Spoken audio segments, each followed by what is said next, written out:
দাঁড়ান দাঁড়ান, সবাই ঠিক করে লাইনে দাঁড়ান, হড়বড় করবেন না, সবার কাজ হবে। উফ, কি কুক্ষণে যে কার্টুন ফটোর ফিচার্সটা লঞ্চ করতে গেছিলাম কে জানে, এখন একটু নিঃশ্বাস নেওয়ার সময় পাচ্ছি না আমি। দাদা আমার এই 20টা ফটো একটু বানিয়ে দিন। শোনো খোকা, ফ্রিতে আমি অত বানাতে পারবো না। অতগুলো বানাতে হলে ওইদিকে যাও, পেইড ভার্সন কেনো, তারপর দেখছি।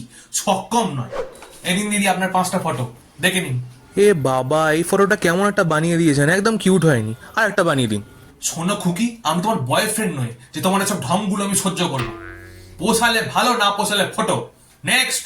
বলছি আমার একটা অ্যাপ্লিকেশন লেটার বানানোর আছে। এখনো সব কাজ বন্ধ আছে। দেখতে পাচ্ছ এতজন মানুষ থেকে কার্টুন হওয়ার জন্য লাইনে দাঁড়িয়ে আছে তখন থেকে, তার মাঝখানে সে ইম্পর্টেন্ট কাজ নিয়ে চলে এলো। যাও তো যাও। এই এসব কি?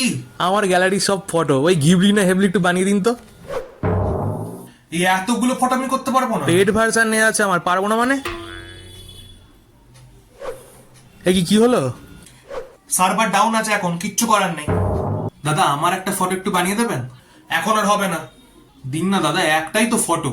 আরে বলছি তো হবে না। এরকম করলে কি করে হবে? সবাই এত এত ফটো পোস্ট করছে, সেখানে যদি আমি একটাও না করি, এই সমাজ আমাকে মেনে নেবে? একটা করে দিন না দাদা প্লিজ। একবার বললে কথা কানে যায় না? বলছি তো পারবো না করতে। ওই, তখন থেকে প্লিজ প্লিজ করছি, ভালো কথা পোষায় না তাই না? চুপচাপ করবি কিনা বল। আবার এসব কেন?